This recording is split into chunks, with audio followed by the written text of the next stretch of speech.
Então, queridos, algumas reflexões sobre a Epístola de Armad, tão conhecida, tão querida, tão especial, né? O Bahá'u'lláh fala claramente que se alguém recluso em seu aposento recitar os versículos revelados por Deus, os anjos disseminadores do Todo-Poderoso difundirão por toda parte a fragrância das palavras emanadas de seus lábios, o que fará vibrar o coração de todo homem justo. Então, quando nós fazemos a Epístola de Armad, a oração longa de cura, ou qualquer outra palavra revelada por Deus, nós não estamos apenas fazendo bem para nós. Nós não estamos apenas pedindo algo para nós. Nós estamos difundindo fragrâncias sagradas com aquelas palavras, e os anjos especializados de Deus em disseminar essas fragrâncias espalham essa fragrância sagrada por todas as partes, e Bahá'u'lláh diz que isso fará vibrar o coração de todo homem justo. No outro texto do lado, quando fala que as almas puras, quando vão para o mundo espiritual, têm provido e continuarão a prover o impulso supremo que move o mundo dos seres. Bahá'u'lláh diz que todas as ciências e as artes que se manifestam no mundo material surgem por influência das almas puras que estão no mundo espiritual. Então, elas influenciam as almas nesse mundo, e nós, com as nossas orações, influenciamos o mundo todo ao recitar as orações. Então, imaginem orações especiais como a Epístola de Armad. Bahá'u'lláh diz: sabe tu com certeza que assim como crês firmemente que a palavra de Deus, exaltada seja sua glória, perdura para sempre, deves do mesmo modo acreditar com fé inabalável que sua significação jamais se poderá esgotar. Então, a palavra de Deus, como ela é eterna, ela também tem significados infinitos. Claro que Bahá'u'lláh usa esse texto, originalmente, para dizer que se alguém contender contra o manifestante de Deus, contra o profeta de Deus, ele não vai conseguir fazer isso, porque a palavra de Deus tem poder e significados infinitos que apenas o profeta pode desvendar. Então, Bahá'u'lláh diz: ninguém mais tem o poder de desvendar a palavra de Deus, a não ser a própria manifestação de Deus. Seja na época em que revelou a palavra, seja quando ela volta, quando o verbo de Deus volta em outros profetas. Mas, de qualquer maneira, a afirmação está aí. A significação da palavra de Deus não pode se esgotar. Então, isso significa que qualquer um de nós, por mais ignorante que seja, pode emitir pareceres a respeito da palavra de Deus, porque vai que é certa, né? Em algum desses significados que são inesgotáveis. Mas, de qualquer maneira, nós sabemos que, ainda que nós tenhamos a liberdade de interpretar as Escrituras, nós não temos autoridade, né, para isso. Então, tudo que eu vou estar apresentando para vocês, com exceção daquilo que é referido ao Centro da Aliança Abdu'l-Bahá e ao Centro da Aliança Choguei Effendi, tudo aquilo que é colocado sem essa autorização é simples ideia do Luiz Henrique. Então, eu me junto aqui com dois grandes. O Riobaldo, no Grande Sertão Veredas, que diz: eu quase que nada não sei, mas desconfio de muita coisa. Então, eu estou assim, eu vou falar da Epístola de Armad e da oração longa de cura, desconfiando de muita coisa, né? E me junto ao grande Manuel de Barros, poeta goiano, quando ele diz: eu não sei nada sobre as grandes coisas do mundo, mas sobre as pequenas eu sei menos. É maravilhoso, é maravilhoso. É maravilhoso. É com essa turma que eu vou, entendeu? Esse é o meu bloco. Esse é o meu bloco. A Epístola de Armad e a oração longa de cura falam sobre sofrimento, falam sobre doença, tristeza, pesares, dificuldades, aflições, e são instrumentos para a superação dessas dificuldades, né? Ninguém disse que o caminho de Deus é suave. Caminho Suave era o nome de uma cartilha famosa em português. De resto, não tem isso no caminho do nosso Senhor bom Deus. Não tem. Jesus, em Lucas e em Mateus, ele diz a mesma coisa. Se alguém quer vir após mim, negue-se a si mesmo, tome sua cruz a cada dia e siga-me. Se alguém quiser vir após mim, renuncie-se a si mesmo, tome sobre si a sua cruz e siga-me. Ele não falou skate, ele não falou prancha de surf, ele não falou barraca de praia. É cruz. E como está registrado em Mateus, é a cada dia. Então, o caminho de Deus, aqueles que acham que meditar, e daí entrar em alfa, entendeu? E daí superar todas as coisas enquanto está tudo em alfa, né? E daí o filho vem e bate na porta e estraga a meditação, e daí a pessoa fica zangada com o filho, porque estragou o momento de meditação, né? O vizinho do lado começou a usar aquelas infernais máquinas que cortam grama automaticamente, que infernizam a região inteira. Ou nos Estados Unidos, aqueles assopradores de folha que parece que tem um tufão em cada ouvido, né? Já... Não é isso. O caminho de Deus não é essa serenidade, sabe, do caminho suave. Não é, nunca foi, nunca vai ser. Ela é o caminho da crise e vitória. O caminho de Deus é o caminho da crise e vitória. Guimarães Rosa também diz maravilhosamente no Grande Sertão Veredas que viver é um rasgar-se e remendar-se contínuo. Um rasgar-se e remendar-se. Bahá'u'lláh diz: tua grandeza me dá testemunho. Todos os que te adoram têm por companheiras as suas lágrimas. E aqueles que a ti se volvem têm o consolo dos seus próprios gemidos. O alimento dos que se apressam a te encontrar são os fragmentos dos seus corações despedaçados. Não precisaria nenhum outro texto para nos convencer que o caminho não é suave. É um caminho maravilhoso, iluminado, cheio de uma felicidade que não é desse mundo, mas não é suave. Numa linda ode de Bahá'u'lláh, que eu acho que estamos traduzindo pela primeira vez para o português, a tradução é provisória minha. Bahá'u'lláh diz: essas odes foram reveladas no Suleimaniye, durante os 2 anos que Bahá'u'lláh passou isolado da comunidade. Se o teu alvo é acalentar tua vida, não te aproximes de nossa corte.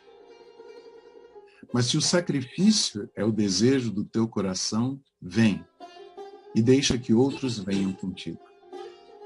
Pois este é o caminho da fé. Se em teu coração buscas a reunião com Bahá. Se recusas trilhar este caminho, por que nos perturbar?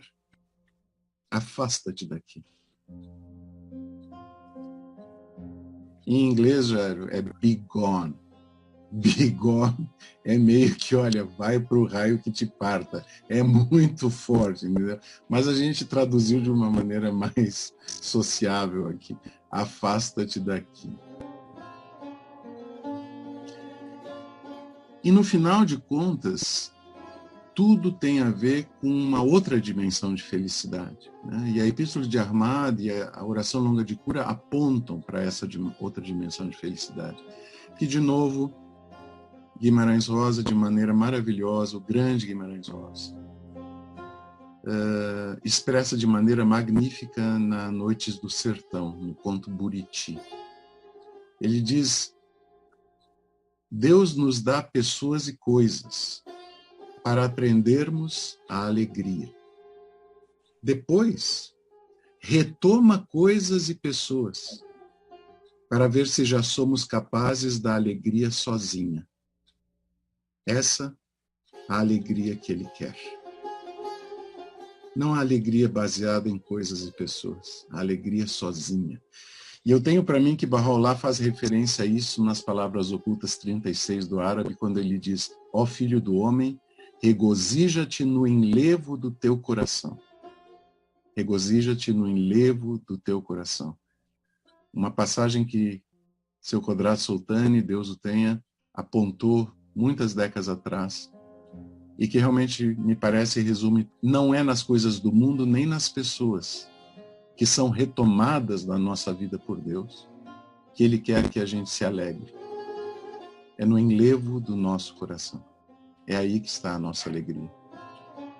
Como Guimarães Rosa diz, que nós já somos capazes da alegria sozinha, sem pessoas e coisas.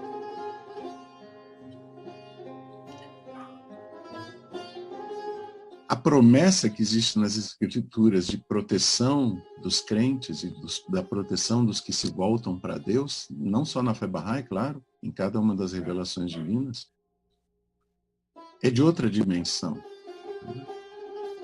Santo Agostinho escreveu uma obra magnífica, Cidade de Deus, que é belíssima de ler, belíssima de ler.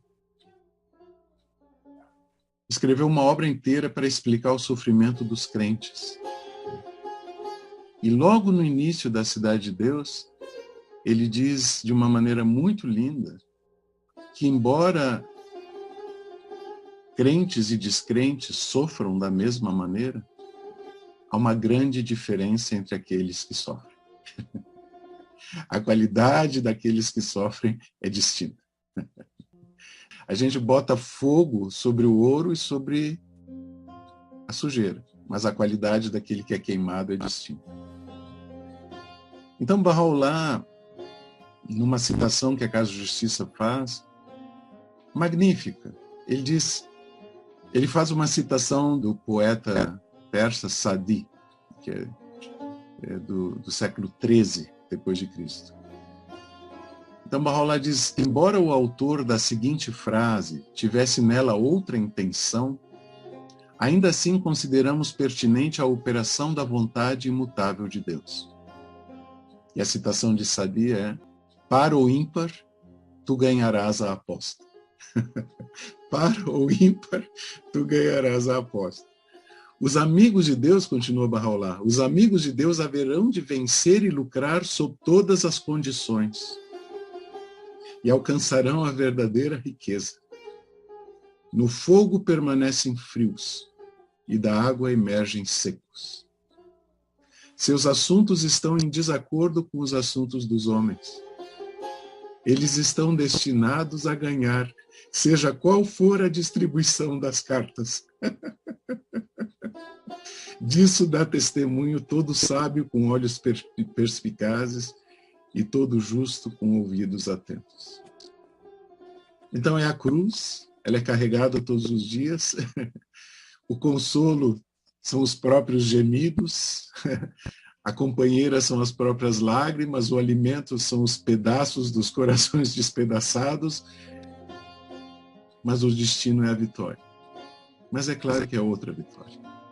Não é a vitória desse mundo, é a vitória no mundo de Deus. E Baha'u'lláh diz no Advento da Justiça Divina, citado pelo amado guardião: juro por minha vida, nada pode sobrevir aos meus amados salvo aquilo que lhes traga proveito. Juro por minha vida, nada pode sobrevir aos meus amados salvo aquilo que lhes traga proveito. Para o ímpar, estão destinados a ganhar. Então, não importa se tem êxito, fracasso, se tem sucesso ou não, se tem apoio e elogios, batem palmas e sorriem, ou se atacam pedras. Então, veja, se Baha'u'lláh afirma que nada pode sobrevir senão o que traga proveito, não importa o que acontece. Tudo traz proveito. Vida ou morte, saúde ou doença, tudo traz proveito. A grande questão é se nós estamos entre os seus bem-amados. Essa é a grande questão. Quer dizer, se nós estamos entre os amados, o que vier, vem bem. O que vier é graça de Deus. Então nós temos que fazer força para estar entre os seus amados. Essa é a única coisa que a gente pode fazer, é esse esforço. Então vamos lá, Epístola de Ahmad, queridos. Eu não vou entrar no detalhe da história da Epístola de Ahmad, não é minha intenção. Minha intenção é fazer uma exegese das palavras, uma exegese, um estudo das palavras e das afirmações da Epístola de Ahmad. Tá? A história da Epístola de Ahmad é fascinante e merece uma live à parte. Há duas epístolas de Ahmad, uma em árabe, e uma em persa. A epístola de Ahmad que a gente está acostumado é a epístola de Ahmad em árabe, que foi revelada para o Ahmad de Yazd, a cidade de Yazd, que nasceu por volta de 1805. A epístola de Ahmad em persa foi escrita para o Ahmad de Kashan, uma cidade também no Irã. Então, a epístola de Ahmad, que a gente conhece e ama, a epístola em persa tem seções, partes dela que estão citadas na seleção dos escritos de Bahá'u'lláh. Mas a epístola que nós amamos e conhecemos é a epístola em árabe para o Ahmad de Yazd. E realmente a história do Ahmad de Yazd é fascinante. O senhor Feizi relata a história dele em bastante detalhes. Eu coloquei embaixo aí o link para quem lê em inglês. Eu mais tarde, algum dia, quero traduzir essa história, ou alguém faça isso, por favor, traduzir para o português, porque é fascinante. A vida desse homem é fascinante. Ele era de uma família muito rica e nobre, cidade de Yazd, mas desde os 14, 15 anos ele buscava comunhão com Deus, era um místico. Refugado pela família, criticado pela família, atacado pela família, até que se mandou com uma trouxinha nas costas e foi de lugar em lugar procurando um líder espiritual que o pudesse conduzir a Deus. Chegou até a Índia. Na Índia, para conseguir a comunhão com Deus, ele repetiu um mantra, que na verdade, um ritual de ablução e de repetição de 12.000 vezes o versículo "não há Deus senão Deus". Ele repetiu isso várias vezes e, desiludido, voltou para o Irã. Se estabeleceu como mercador e daí começa a epopeia dele até que ele encontra o Bab pessoalmente, depois de muitas epopeias, muitos sofrimentos, muitas doenças, muitas perseguições. E, no fim, ele acaba indo para Bagdá, onde, então, ele reconhece Bahá'u'lláh e recebe de Bahá'u'lláh a graça de viver quase vizinho da casa de Bahá'u'lláh em Bagdá. E, por muito tempo, ele convive com Bahá'u'lláh. Quando, depois de 10 anos, Bahá'u'lláh é exilado, ele não está entre aqueles que Bahá'u'lláh convida para ir junto no exílio. E Bahá'u'lláh diz a ele que quem Bahá'u'lláh está levando com ele são os causadores de problema, que precisam estar sob a guarda e a tutela de Bahá'u'lláh. Ele está deixando para trás os amigos. Então, depois de muito tempo, Bahá'u'lláh já está em Adrianópolis, né, onde ele ficou 4 anos. Ahmad não aguenta mais e sai em busca de Bahá'u'lláh para encontrar Bahá'u'lláh em Adrianópolis. E quando ele chega em Istambul, viagem a pé, todas as viagens dele, para a Índia também, a pé, tudo a pé, tudo a pé, tudo a pé. Quando chega em Istambul, Constantinopla, quer dizer, só atravessar o canal e ele está em Adrianópolis, ele recebe essa epístola, a epístola de Ahmad. E ele entende pela epístola que Bahá'u'lláh quer que ele vá ensinar a fé na Pérsia. E ele não vai ao encontro de Bahá'u'lláh. Ele vai para a Pérsia e se dedica para o ensino da fé, para a consolidação dos babis, para o anúncio da revelação de Bahá'u'lláh, e sofre de novo imensamente, inclusive na mão de babis, que o expulsam de casa, batem nele. É tremendo. Se ele não tivesse recebido a epístola, eu não sei onde é que ele estava. Mas, enfim, o início da epístola é maravilhoso, né? O rouxinol do paraíso canta sobre os ramos da árvore da eternidade. Nós sempre temos que lembrar que essa árvore da eternidade é o Sadratul Muntaha.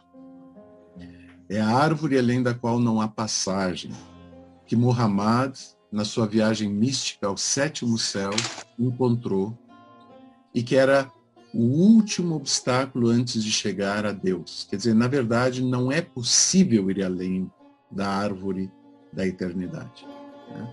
O Sadratul Muntaha mostra o limite do homem ao conhecimento de Deus. Além do Sadratul Muntaha é o mistério eterno, a incógnita eterna, o oculto dos ocultos. E o rouxinol do paraíso, claro, se refere a Bahá'u'lláh cantando sobre a árvore da revelação. Então, a árvore da eternidade significa a árvore da revelação. a árvore além da qual não há passagem. É a árvore da revelação de Deus. Além do manifestante, não há conhecimento de Deus. Só há ignorância. Certo? Bom, nesse preâmbulo, Baha'u'lláh faz 4 afirmativas de verbos. Ele diz que o Rouxinol do Paraíso proclama, chama, informa e guia. Ele está proclamando a 4 tipos de seres humanos: aos sinceros, aqueles que têm fé na unidade divina, aos desprendidos e aos que o amam. A cada um desses tipos de seres humanos, ele faz uma coisa: ele proclama os sinceros, ele chama aqueles que têm fé na unidade divina, ele informa os desprendidos e ele guia os que o amam.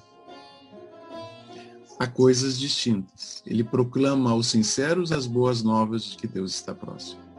Ele chama aqueles que têm fé na unidade divina para entrarem na corte da presença do generoso. Ele informa os desprendidos da mensagem revelada por Deus e ele guia os que o amam ao lugar da santidade e a esta beleza resplandecente. Então, é uma afirmativa muito impressionante, porque entre os homens, que como nós sabemos, Jesus diz, muitos são chamados, mas poucos os escolhidos, nós podemos entender que o chamado de Baha'u'lláh, dirigido a toda a humanidade, tem 4 tipos de escolhidos: os sinceros, aqueles que têm fé na unidade divina, os desprendidos e os que o amam. A estes escolhidos dos muitos chamados, ele concede graças especiais, que estão aí em branco.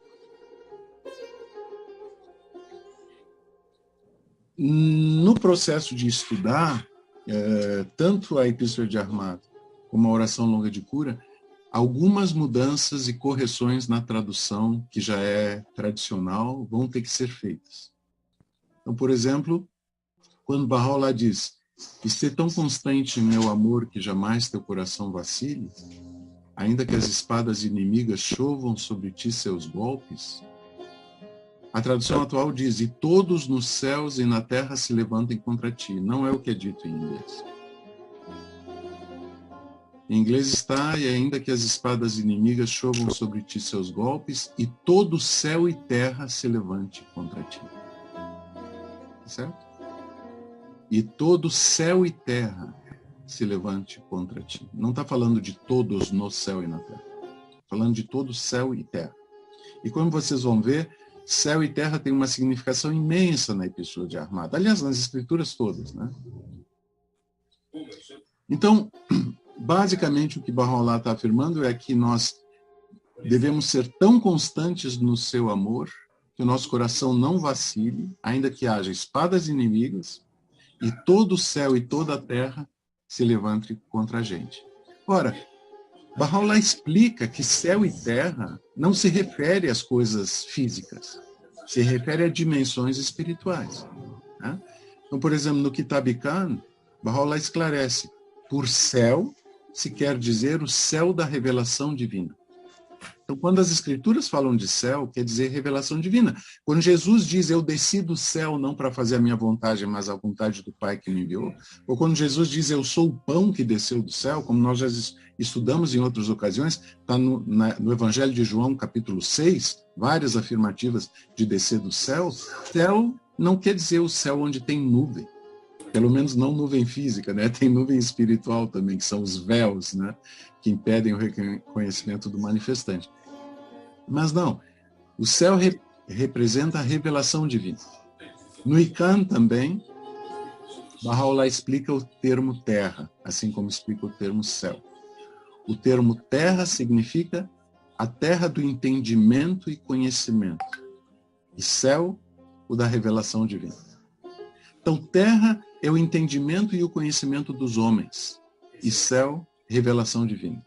Portanto, quando Baha'u'lláh fala na Epístola de Ahmad: "Todo o céu e toda a terra se levante contra ti", ele está se referindo a coisas dentro da revelação divina e coisas do entendimento e conhecimento humanos. Numa ocasião, em 1970, uma Bahá'í americana fez uma série de perguntas à mão da causa, Sr. Feizi, mão da causa, Sr. Feizi, e ele responde. Ela pergunta, o que quer dizer o céu na epístola de Armado? Por que céu se levante contra ti? Né? Isso fez de maneira muito simples, rápida.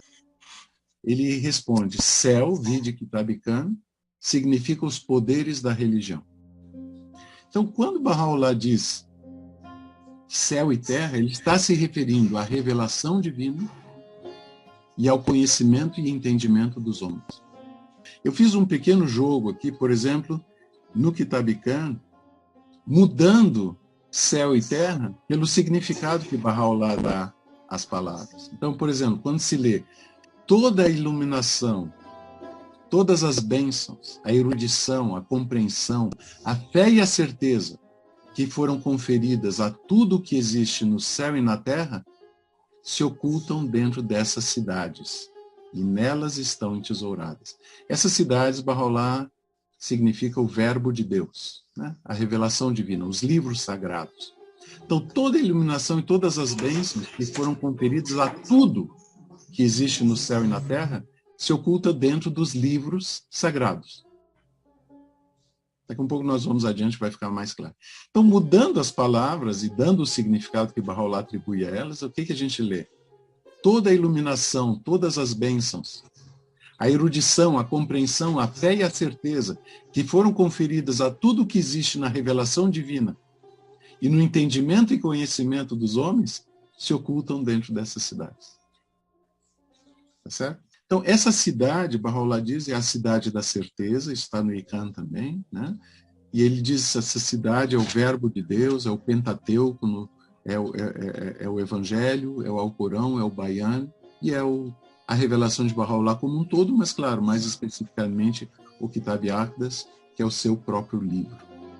Então, quando Bahá'u'lláh diz as espadas inimigas sobre ti seus golpes e todo o céu e terra se levante contra ti, usando de novo o entendimento que ele nos dá no Iqan e esse entendimento que o seu Feizi nos dá, nós entendemos que nós devemos ser constantes no amor de Deus e jamais o nosso coração deve vacilar, ainda que as espadas inimigas chovam sobre ti nossos golpes e todos os poderes da religião e todo o entendimento e conhecimento dos homens se levantem contra nós. Certo? Ele está falando de coisas espirituais. E quando ele fala os poderes da religião, ou a revelação divina, nas palavras de Bahá'u'lláh, ele não está falando simplesmente de pessoas que acreditam em outras religiões e não aceitam a sua revelação. Ele está falando de dentro da revelação. Todos dentro da revelação se levantarem contra nós, e nós acreditarmos estar entre os amados de Deus, podemos não estar, é sempre bom ter dúvida, mas se por circunstâncias ninguém nos entende, ou todos os dedos apontam contra nós, ainda assim temos que ser constantes no amor e não vacilar o coração. Se todos dentro da revelação se levantarem contra nós. E se todo entendimento e conhecimento humano nos atacar, ainda assim devemos ser constantes no amor e nunca o nosso coração vacilar. É muito importante, me parece, entender a simbologia dessas palavras e o que Bahá'u'lláh está dizendo. Quando Ahmad foi avisar alguns babis proeminentes, alguns que tinham estado em Sheikh Tabarsi, alguns que tinham estado em Zanjan, quando Ahmad foi avisar eles sobre Bahá'u'lláh, foi perseguido por eles, foi atacado por eles. Então, é aquela coisa, temos que manter nosso coração puro e servir a Deus. Não importa se todo mundo dentro da comunidade ou fora da comunidade nos atacar. Ainda que a gente for a única pessoa na face da terra a defender nosso Senhor, nós temos que ser firmes. Essa é a ideia, me parece. Outra coisa em relação a essa simbologia de palavras tem a ver com as espadas inimigas, que geralmente é entendido como os inimigos da fé, fanáticos de outras religiões. O meu entendimento é claro, isso também existe. Mas no original em inglês não diz as espadas inimigas, o que é uma boa tradução. Espadas inimigas é uma linda tradução de Dona Leonor. Mas no inglês diz espada dos inimigos. Ainda que as espadas dos inimigos. Tá bem? E tudo bem que a gente entende os inimigos como sendo os fanáticos de outras religiões. Mas há outras dimensões, né? Já que a palavra de Deus, o seu significado jamais se esgota. E para mim, claramente, um dos ataques de espadas inimigas é do ego. O nosso maior inimigo é o ego. Então, entre as espadas dos inimigos está o nosso ego.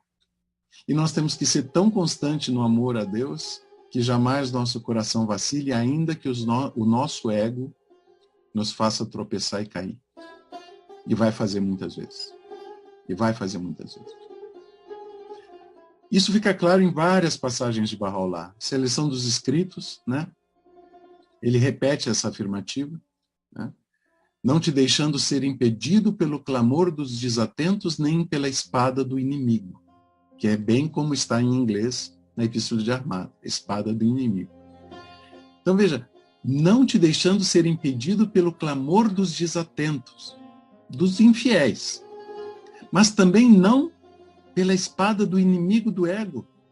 Nós não podemos ser impedidos de servir a Deus, ainda que nós mesmos façamos mal contra nós, nos nossos erros e pecados, na nossa convivência, na nossa fofoca, no nosso olhar cheio de traves, olhando o cisco no vizinho. Nas palavras ocultas, Bahá'u'lláh diz: permitistes a meu inimigo entrar em minha casa e expulsaste meu amigo. É claro que Bahá'u'lláh não está falando do inimigo como sendo algum fanático de outra religião. É o ego. É o nosso eu inferior. Nosso eu inferior. Eu prefiro até o termo eu inferior do que ego, porque o ego confunde com psiquiatria e com psicanálise, e na conceituação de Freud, ego quer dizer outra coisa totalmente diferente do que é nas escrituras. Então, o inimigo é o eu inferior, né? A herança do animal dentro de nós. Então nós temos que ser tão firmes na fé, e o nosso coração tem que ser tão firme no amor e não vacilar, mesmo quando o nosso eu inferior levanta as espadas contra nós mesmos. E Bahá'u'lláh daí diz: expulsa, pois, o estranho, para que o amigo possa entrar em seu lar. Porque inimigo e amigo não podem viver no mesmo lugar. Esse é o trabalho de uma vida toda. Como nós estudamos na outra ocasião no Sétimo Vale, nós vimos o Sétimo Vale, o vale mais elevado, o vale da verdadeira pobreza e da inexistência absoluta, não é um vale inalcançável. Como nós vimos, Bahá'u'lláh diz que todos aqueles que aceitaram sua revelação já estão nesse vale. Mas é um vale infinito, porque a luta contra o ego vai ser infinita. Alcançar a perfeição é impossível para o ser humano. Por isso o guardião diz: nós nunca vamos nos livrar totalmente do eu inferior. É uma luta perpétua, infinita, eterna. Mas dentro do sétimo vale. Então, nós não devemos deixar nosso coração vacilar, mesmo que as espadas do inimigo, do eu inferior, se levante contra nós. Aqui, de novo, são só citações sobre o inimigo, né, como o eu inferior. E daí, Bahá'u'lláh diz: se tu como uma chama de fogo para meus inimigos e um rio de vida eterna para meus amados, e não sejas dos que duvidam. O que é uma chama de fogo, né? A primeira coisa que veio à mente é a sarça ardente. Que quando Deus falou com Moisés, havia uma sarça, uma árvore, um arbusto, que queimava e não se consumia. Essa era a chama da presença de Deus, né? Então, quando diz que devemos ser como uma chama de fogo, né, é para mostrar o ardor do nosso amor, o ardor da revelação divina na nossa alma. A luz de Deus que nos guia e que ilumina. E que arde e não se consome. Porque esse fogo não queima.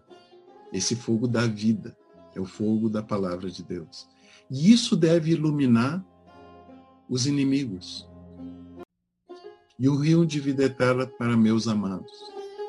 Porque se a gente pensar bem, nós, por essa vacilação entre o eu inferior e o eu superior, nós continuamente estamos alternando entre ser inimigos e amados. Nós mesmos somos a cada instante inimigos e amados, conforme nós seguimos o eu inferior ou a palavra de Deus, no eu superior. Todos são, por ora, amados, por ora, inimigos, conforme o eu superior ou inferior nos domina. Quando os nossos amigos da comunidade ou fora da comunidade Bahá'í são amados, nós somos um rio de vida eterna. Quando nossos companheiros humanos são inimigos, nós somos uma chama de fogo.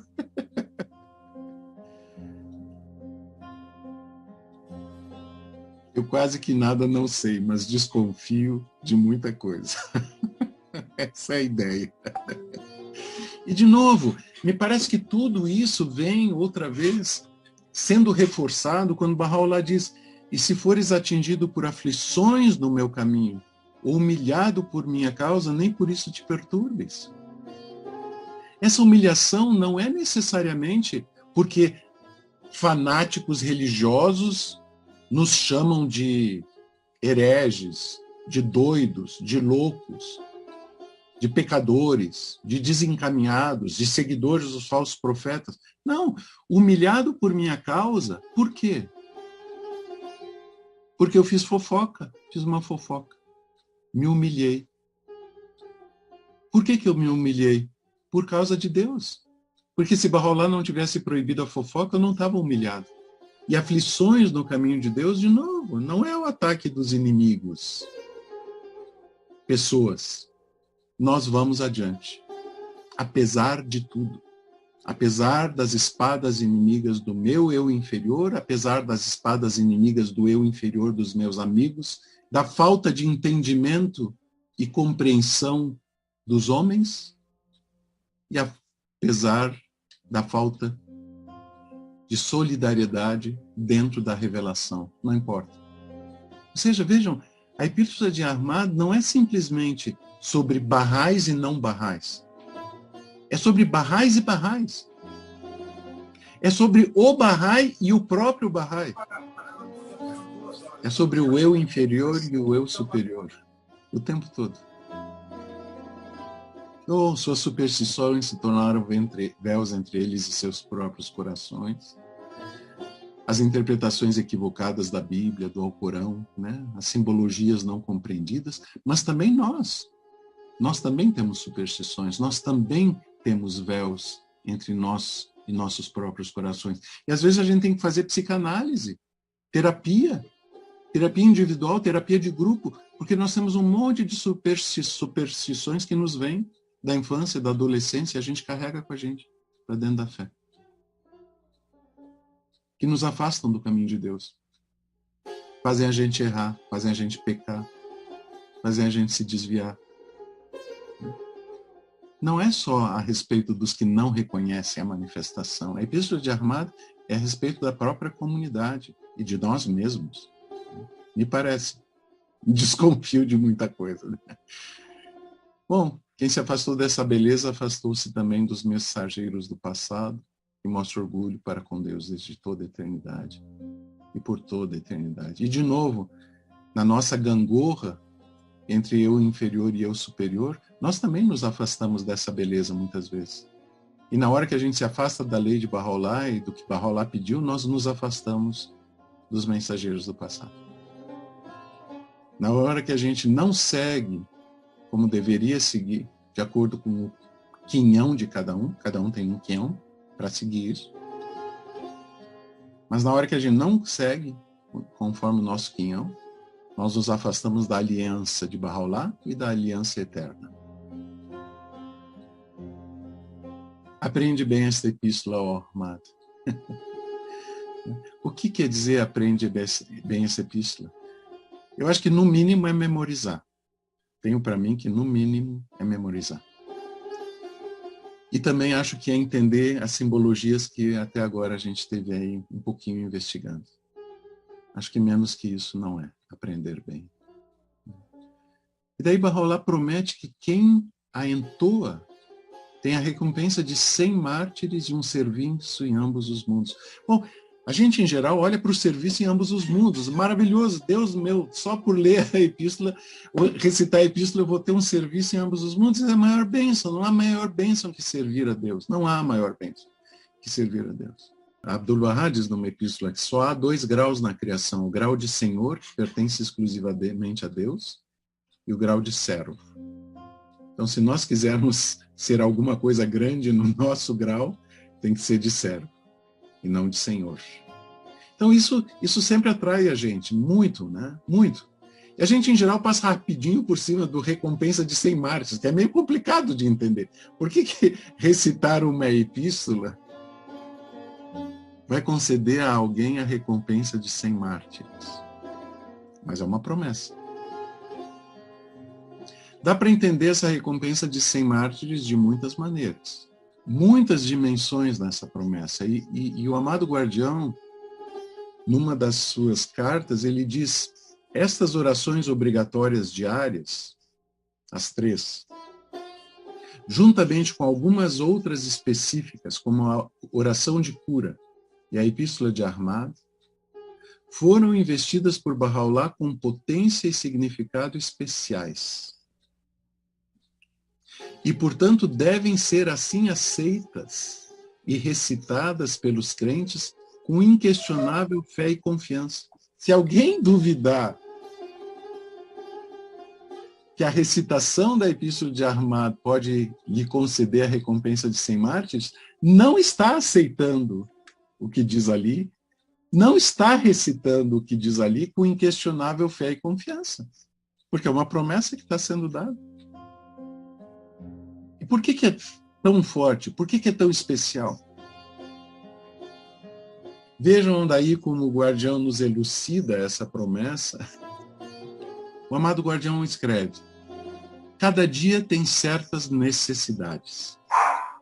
Naqueles primeiros dias, a causa precisava de mártires e pessoas que suportassem todo tipo de tortura e perseguição para expressar sua fé e divulgar a mensagem enviada por Deus. Esses dias, entretanto, já se foram. No presente, a causa não precisa de mártires que morram pela fé, mas de servos que desejam ensinar e estabelecer a causa em todo o mundo. Viver para ensinar nos dias atuais é como ser martirizado naqueles primeiros dias.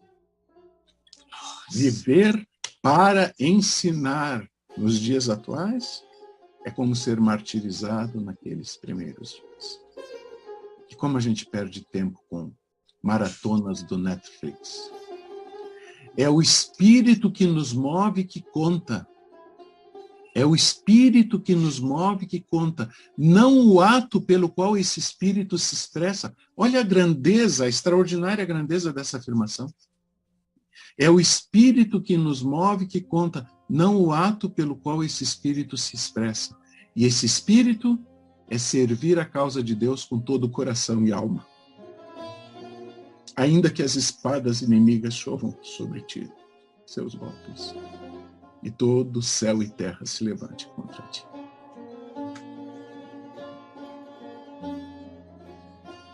Se me amas, não te prendas a ti mesmo. E se buscas meu prazer, não consideres o teu próprio, para que tu morras em mim e eu possa viver eternamente em ti. Dize, auxiliar-me a ensinar minha causa. Auxiliar-me a ensinar minha causa.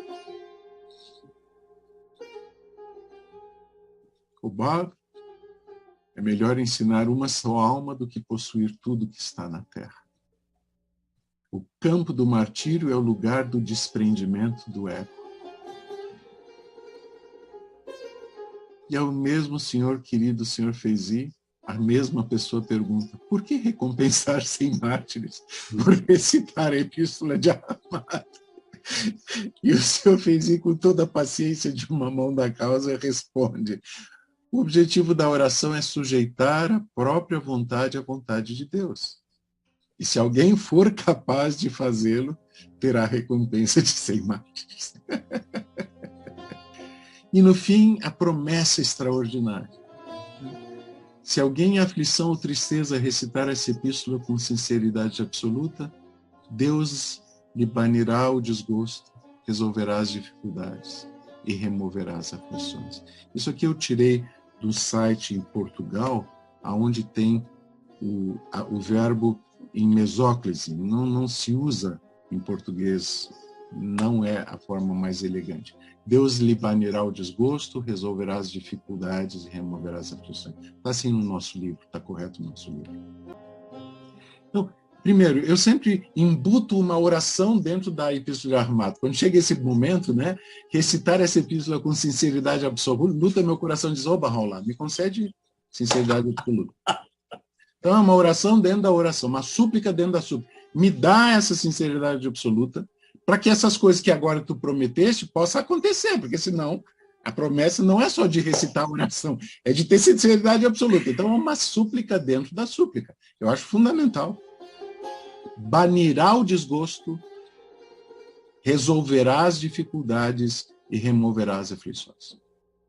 E eu tenho certeza que qualquer um de nós que já viveu mais de 40 anos, eu sei que são poucos aqui no grupo, mas tudo bem, qualquer um que já viveu mais de 40 anos sabe que muitas vezes a gente entrou desesperado no quarto, fez a epístola de Armato e quando saiu do quarto estava tudo resolvido. O desgosto tinha sido banido, as dificuldades estavam resolvidas e as aflições tinham sido removidas. Outras vezes a gente passa décadas pedindo e só vê acontecer depois de muito tempo. Mas estamos destinados a ser vencedores. Qualquer aposta, par ou ímpar. O sétimo vale é infinito. O abandono do eu inferior é contínuo. Portanto, enquanto há vida, há esperança. E pode ser que seja no último suspiro que Deus nos vai banir alguns desgostos, vai resolver algumas dificuldades e removerá algumas aflições. Como de novo Guimarães Rosa escreveu, Deus é urgente sem pressa. Deus é urgente sem pressa. Os apressadinhos somos nós. Para Deus todo tempo é tempo. Então, vamos para a oração longa da cura, queridos, que também é um exercício de livre pensar, né? Então, veja, a oração longa de cura é uma invocação de nomes de Deus. Né? Uma invocação dos nomes e atributos de Deus. Por isso, Bahá'u'lláh diz nela que ele suplica a Deus, nós suplicamos a Deus, por esses os mais belos nomes, por esses atributos os mais nobres e sublimes. Então, é claro que a súplica é feita por outras razões também, mas pelos nomes que são recitados na oração, isso é muito claro. Né? Há uma passagem muito bonita de Manuel de Barros, na Memórias Inventadas, em que o índio Guató fala para ele sobre a gramática do povo Guató.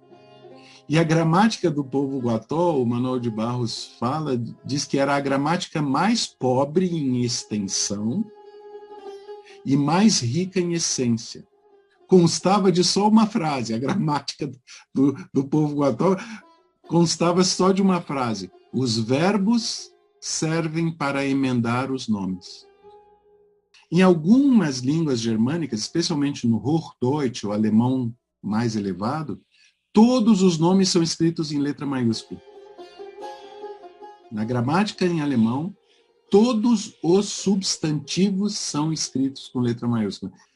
Em árabe, a oração longa de cura é conhecida por 3 nomes distintos, tá?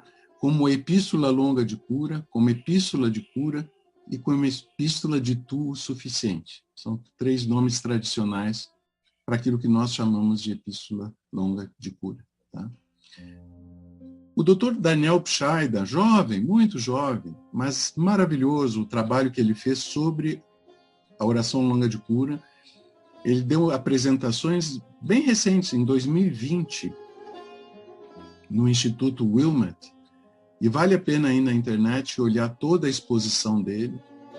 Eu, infelizmente, não tive condições de me aprofundar muito, mas peguei algumas coisas de lá, porque ele faz uma apresentação maravilhosa sobre a epístola, né?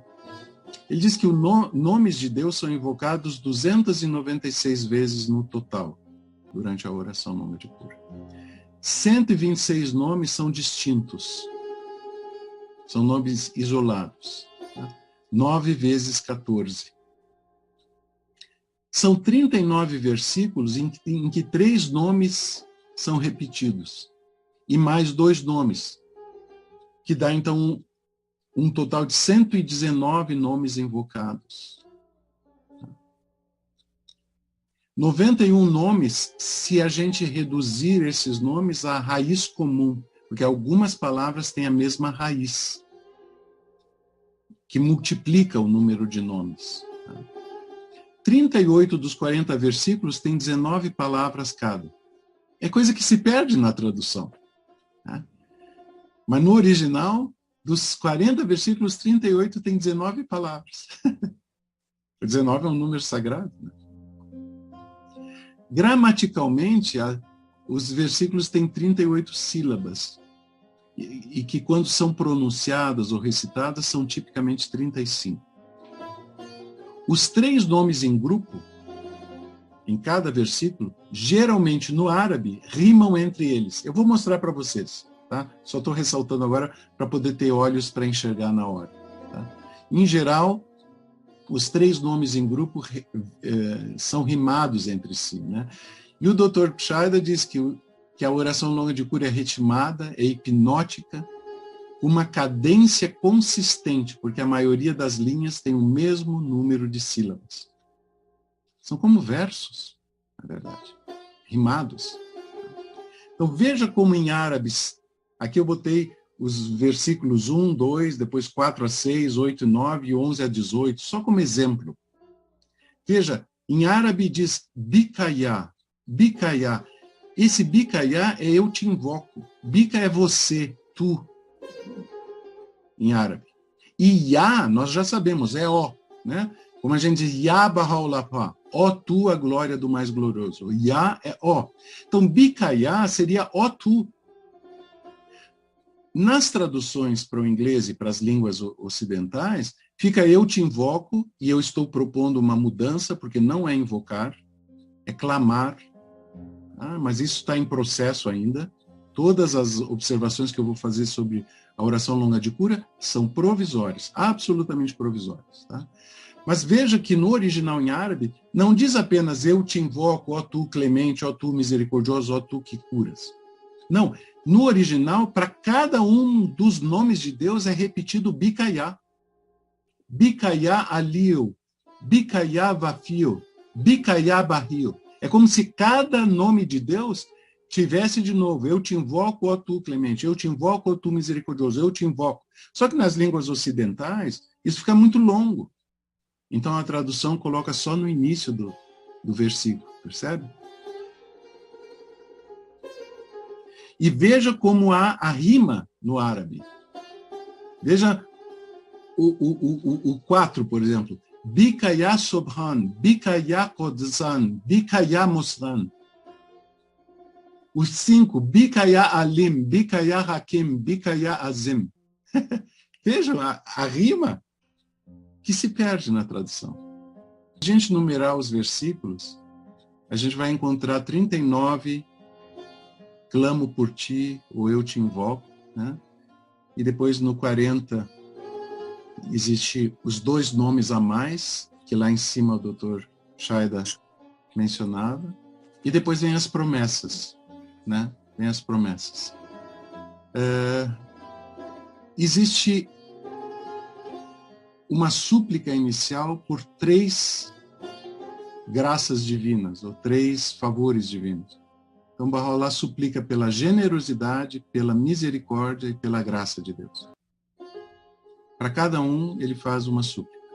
Suplica a Deus por sua generosidade, por sua misericórdia e por sua graça.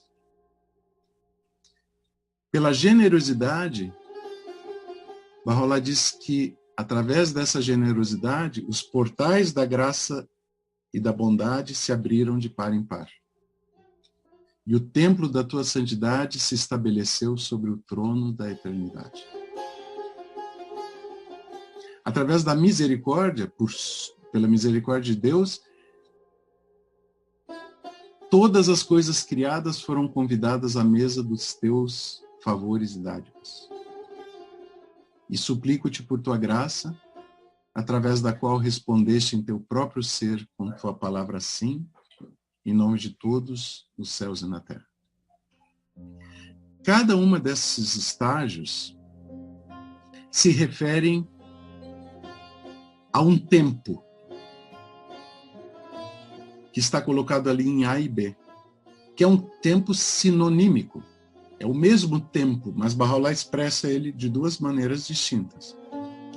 Na hora em que se viram reveladas a tua soberania e grandeza. No alvorecer, quando o poder do teu domínio se tornou manifesto. A tradução atual tem um erro, com uma vírgula depois de alvorecer. Não pode ter essa vírgula. Porque quando o poder do teu domínio se tornou manifesto, não é uma oração explicativa, é uma oração restritiva. Ou seja, está se falando, Baha'u'lláh está falando de um tempo específico. É o alvorecer quando o poder do teu domínio se tornou manifesto. Esse quando o poder do teu domínio se tornou manifesto é específico a esse alvorecer. Não é uma explicação do alvorecer. É uma restrição do alvorecer. É uma qualidade exclusiva do alvorecer. Então, o que a gente percebe dessa parte de invocação, no meu entendimento de novo, na minha desconfiança, é que Baha'u'lláh fala do princípio de todas as coisas, do Gênesis, que nós sabemos que nunca aconteceu. Deus é eterno, a criação é eterna, mas é uma simbologia do momento em que o manifestante cria todas as coisas através da palavra de Deus. Então, a hora em que se viram reveladas a soberania e a grandeza de Deus, que hora é essa? Quando é que a soberania e a grandeza de Deus se veem reveladas? Quando o manifestante transmite a palavra de Deus. Não antes disso. Baha'u'lláh diz, explica numa epístola, vocês lembram disso? Está no Ican, claramente, que antes da revelação do manifestante, ele é Deus sem uma criação. E na hora que ele expressa a palavra de Deus, ele traz à luz uma criação que antes não existia. E é esse o simbolismo de existia Deus e não existia nada além de Deus. E então ele trouxe à luz a criação. Esse é o simbolismo. É o manifestante antes e depois de ter transmitido a palavra de Deus. Antes ele é Deus sem uma criação, depois dele transmitir a palavra de Deus, a criação é feita. O Ican descreve isso bem. Então, quando é a hora que se viram reveladas a soberania e a grandeza de Deus? Quando o manifestante transmite a sua missão. E que alvorecer é esse? É o alvorecer quando o poder do teu domínio se torna manifesto. Quando a palavra de Deus é transmitida. E que são essas coisas que eu coloquei em verde, em azul e em rosa aqui, que vem pela generosidade, pela misericórdia e pela graça. Tudo tem a ver, de novo, com a manifestação. A generosidade de Deus, os portais da bondade e da graça se abriram em par. Nós sabemos que a bondade e a graça de Deus vem pela palavra de Deus, na hora da revelação. O templo da tua santidade se estabeleceu sobre o trono da eternidade. Quem é o templo da santidade de Deus? É o manifestante. Lembram? Uma das epístolas principais de Baha'u'lláh é o Surat al-Heikal, a sura do templo, que está publicada em português, no chamado do Senhor das Hostes. O templo é um manifestante fisicamente entre os homens, é a palavra de Deus entre os homens. Então, o templo da santidade é o manifestante, estabelecido sobre o trono da eternidade, que momento ele se estabeleceu? Quando ele começou a transmitir a sua mensagem.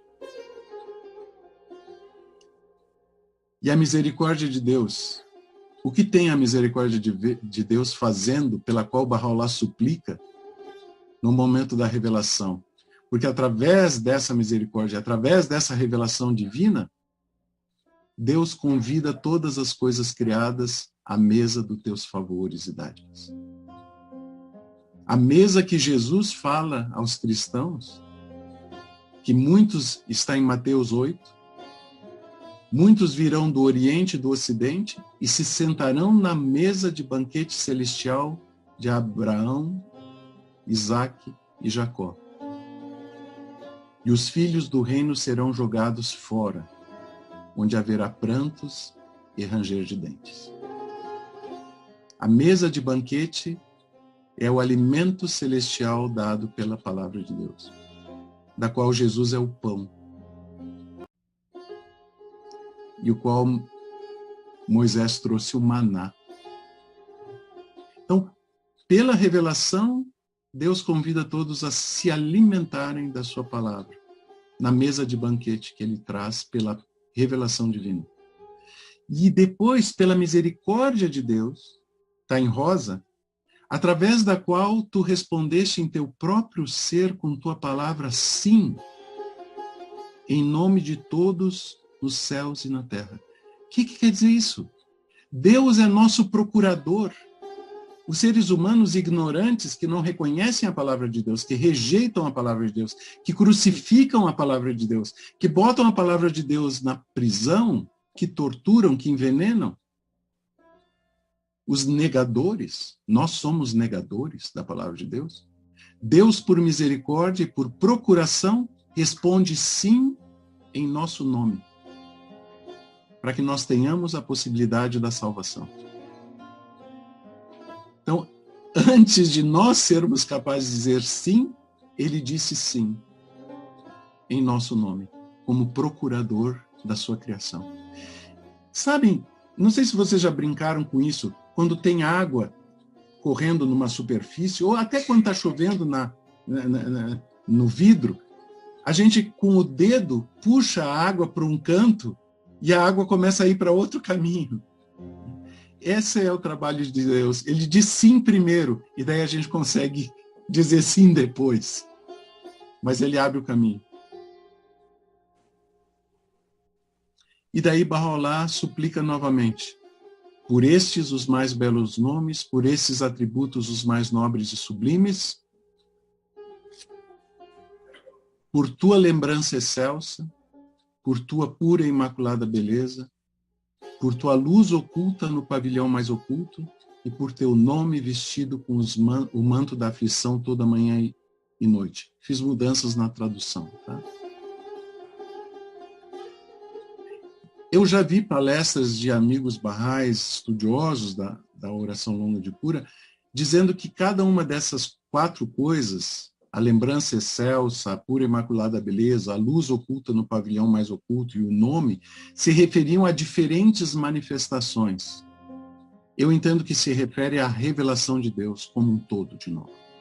Eu entendo que a lembrança excelsa é o verbo de Deus, a pura e imaculada beleza é o verbo de Deus, a luz oculta no pavilhão mais oculto é o verbo de Deus, e o nome vestido com manto de aflição e tristeza toda manhã e noite é o verbo de Deus. Lembram que Bahá'u'lláh, na seleção dos escritos, ele diz que um dia foi crucificado, um dia foi degolado, um dia foi aprisionado. Ele diz: judeus, se vocês querem crucificar novamente Jesus, a mim devem crucificar. É o verbo de Deus que sempre volta. Ele é o Salvador, em cada profeta, em cada revelação. E Bahá'u'lláh, então, suplica a Deus pelos nomes sagrados que nós invocamos 119 vezes na oração longa de cura, e pede pela revelação divina, que aqui está colocada com esses 4 atributos distintos. A luz oculta no pavilhão mais oculto. Por que a luz oculta no pavilhão mais oculto? A luz é o verbo de Deus. Qual é o pavilhão mais oculto? É o corpo do manifestante. o corpo de Bahá'u'lláh, o corpo de Cristo, o corpo de Muhammad, o corpo de Buda, que oculta a luz divina. Os homens não enxergam. O corpo é um véu que não permite se manifestar. Todas essas súplicas aqui, para mim, claramente são em relação à revelação divina. Tá? Inclusive, se nós vamos para o Gênesis, 3.400 anos, ninguém explicava, ninguém entendia, nem os eruditos judeus, nem os eruditos cristãos, é como é que Deus criou a luz antes de criar o Sol e a Lua. O Sol só é criado no 4º dia da criação. O Sol só é criado no 4º dia da criação. Mas Deus cria a luz antes. E Deus criou o céu e a terra antes de tudo. Agora nós sabemos, é o céu da revelação e a terra do entendimento e do conhecimento. Porque como Deus é eterno e a criação é eterna, sempre houve Deus e sempre houve criaturas. Portanto, sempre houve revelação, os céus, e sempre houve compreensão e entendimento dos homens. Sempre houve. Então, no princípio, que não tem princípio, Deus criou a revelação e a compreensão e o entendimento, céus e a terra. E a terra da compreensão e do entendimento era sem forma e vazia. E daí Deus disse, haja luz. Que luz é essa? A luz da revelação. Aonde? No pavilhão mais oculto, o corpo do manifestante. Haja luz e houve luz. E Deus viu que a luz era boa. E Deus fez a separação entre a luz e as trevas, aqueles que aceitavam a manifestação e os que o rejeitavam. Veja, isso está no versículo 1 até o 4 do Gênesis. Existe céu e terra, revelação divina e entendimento dos homens, e existe luz, a manifestação para os homens. E a luz ilumina a terra e o entendimento. Como Bahá'u'lláh tem no texto lá em cima, que a gente já viu também. Só no versículo 16 é que Deus fez os 2 grandes luminares. O luminar maior para governar o dia e o menor para governar a noite. Veja, a luz é a revelação. Portanto, quando Bahá'u'lláh fala aqui que suplica a Deus pela luz oculta no pavilhão mais oculto, é essa luz do Gênesis. É essa luz do Gênesis. E daí o que Bahá'u'lláh pede? Proteção, guia, perdão e graça. A epístola longa da cura não é só de cura. Ela é uma epístola de ensino, ela é uma epístola de proteção e ela é uma epístola de perdão. Eu faço ela eminentemente para o ensino. Penso nas almas que eu imploro a Bahá'u'lláh que guie para a revelação dele. Porque o que ele pede? Que protejas o portador dessa abençoada epístola. Proteção. E qualquer um que a recita, e quem quer que a encontra, e todo aquele que passa pela casa em que ela estiver, não é que anda pela casa em que ela estiver, é que passa pela casa em que ela estiver, na rua, na calçada, de carro, a pé, de bicicleta. Protejas o portador, quem a recita, quem a encontra e todo aquele que passa pela casa em que ela estiver. E que súplicas são essas? Através dessa epístola, aí aparece: cura tu cada pessoa doente, enferma, necessitada. A tradução original está errada. Equivocada, não é errada, está equivocada. Bahá'u'lláh está falando da mesma pessoa. Pessoa doente, enferma e em necessidade. De toda tribulação e angústia. De toda penosa aflição e tristeza. Então veja, não é só de cura. É de eliminação das tribulações, da angústia e da aflição. Se tu tem síndrome do pânico, tu faz a epístola longa da cura. Se tu está preocupado com o 13º salário que não vai vir, tu faz a epístola longa da cura. Porque é angústia, é tribulação. Não é só cura. A cura, nós sabemos, Abdu'l-Bahá, o amado guardião, diz isso. As orações de cura não são só para cura física, são para cura espiritual.